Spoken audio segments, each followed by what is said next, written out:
కృష్ణ. ఈ రోజు ఏకాదశి వ్రతం ఎవరు చేయాలి, ఎలా చేయాలని తెలుసుకుందాం. ఏకాదశి వ్రతము 80 ఏళ్ళు లోపల 8 ఏళ్ళు పైన ఉండే వాళ్ళైతే చేసుకోవాలి. ఈ వ్రతంలో ఖచ్చితంగా కొన్ని రూల్స్ అయితే ఫాలో అవ్వాలి.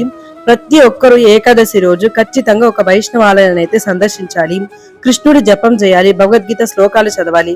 బయట అవుట్ సైడ్ ఫుడ్ అనేది తినకూడదు, నవధాన్యాలు అస్సలు తీసుకోకూడదు. ఇలా ఏకాదశి వ్రతం అనేది చేసుకోవాలి.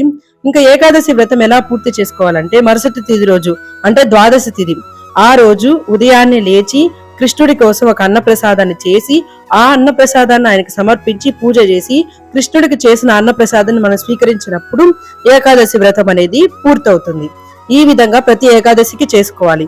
ఇంకా ఏకాదశి వ్రతం మనకి పరిపూర్ణంగా రావాలంటే ప్రతి ఏకాదశికి ఖచ్చితంగా ఒక కథ అనేది ఉంటుంది. ఆ కథ మనం తెలుసుకోవాలంటే నెక్స్ట్ వీడియోలో తెలుసుకుందాం. ఆ కథ వింటేనే మీ ఏకాదశి వ్రతం అనేది పూర్తవుతుంది. హరే కృష్ణ.